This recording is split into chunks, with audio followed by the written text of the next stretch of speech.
Pete from Cheap Homesteading, and today we are going to be making some sauerkraut. My friends at Osc Seeds gave me some sauerkraut cabbage seeds, and I started them in the greenhouse and they did great. I have 4 here, but I have a whole lot more in my fridge. I picked them last night because this weekend's going to be really rainy, and I thought I could just pick away and try to get as much sauerkraut made. You know, making sauerkraut is a great way of making your crop last all year long. Like last year was the first year I made sauerkraut, and I have really enjoyed it all winter right into the spring.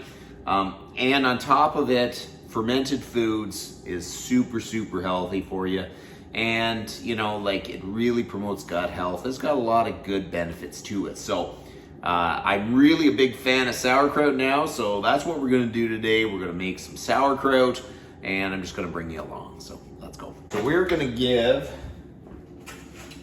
the heads just a little bit of a wash off, but I have to say, our sauerkraut cabbages are really quite nice looking. And I didn't have very much problem with cabbage moths, and I don't know if it's because it was a really wet year and cabbage moths can't handle wet years, or if it's just these cabbages are more resistant to it. It's kind of hard to know. What I'm gonna do is pull off any blatantly bad leaves.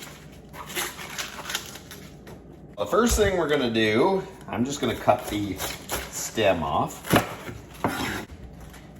And I'm gonna cut a little to the side of the core.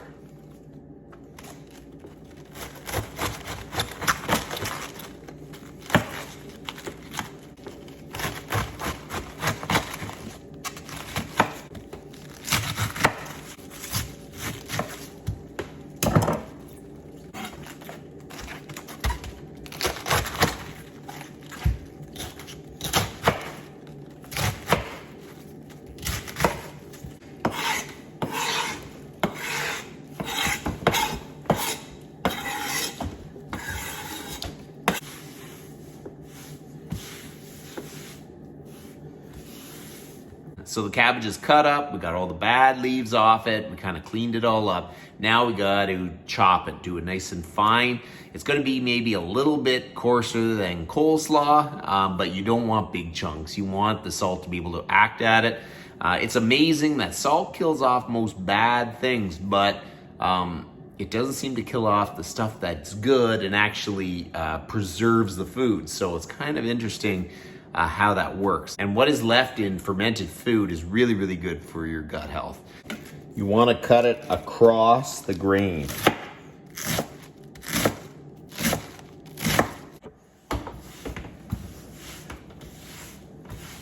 I got the cabbage all sliced up.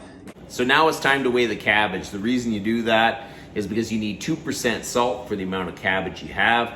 And this is really important, because if you don't put enough salt, it'll go bad, and you just don't want that. So you really need to make sure that you're able to weigh the cabbage.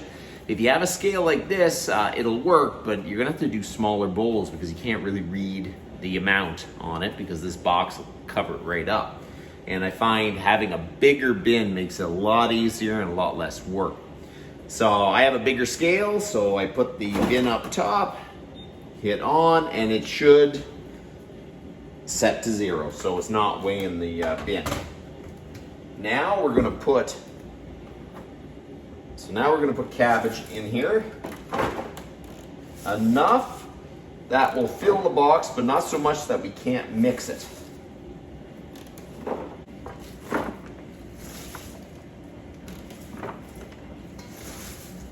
The weight of the cabbage is 5.55 pounds, and 2% of that is 0.111.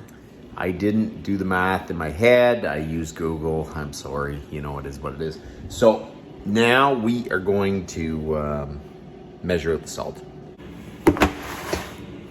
So traditionally, to make sauerkraut, you use sea salt. So we're gonna measure out some sea salt and then start mixing it in. So 0, I'm gonna pour it in. 1.14. You definitely rather go a little bit more than a little less, for sure. So I'm gonna give it just a little bit of an extra. There we go. I'm gonna slowly spread it evenly all over.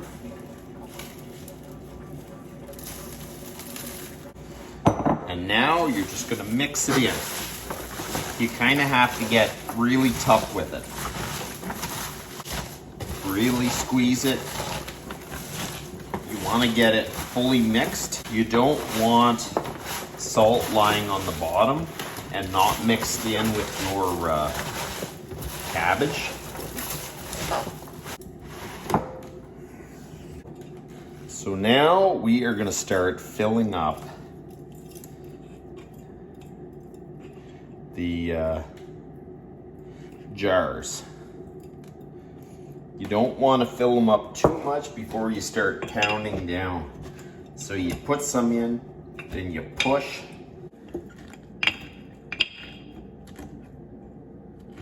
You want to keep pushing it down, and then eventually you will start seeing liquid come up. Some more.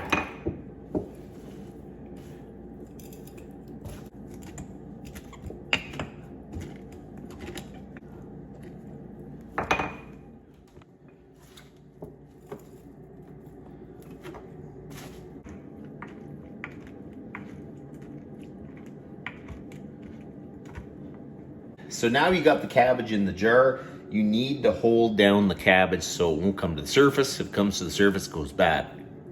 So you get these fermentation weights.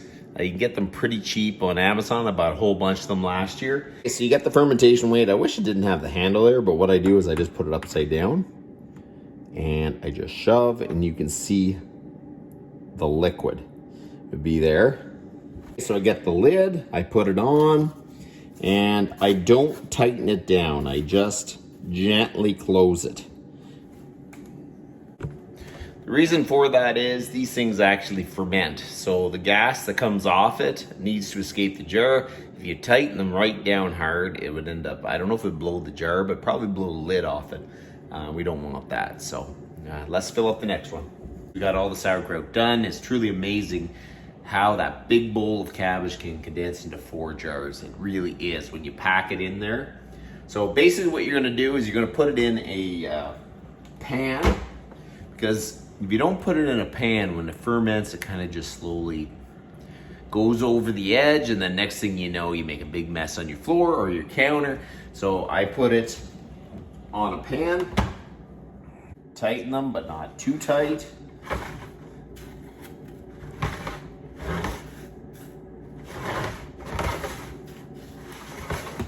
We're gonna cover it up. This batch of sauerkraut's done. It's amazing how one big bowl of cabbage will condense into 4 jars. It's absolutely crazy. So every morning, every night, you're going to burp the jar. So you open it and close it. You do that. I do it morning and night. And you do it for 2 weeks, and the fermenting process will end. And then you can put it in your fridge or put it in your cold storage.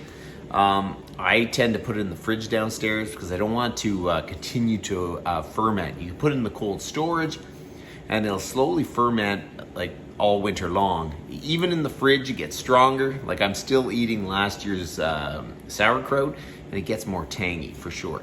So I end up putting it in the fridge, and I think it's works a little bit better for me. Thank you to Osc Seeds for sending me the seeds for these cabbages. I have to say, I don't know what type of cabbages they are. I know they said they're sauerkraut cabbages. Remind me a lot of the cabbages that my dad grew. They got a real tangy, real cabbagey taste, and it really brings me back to my childhood.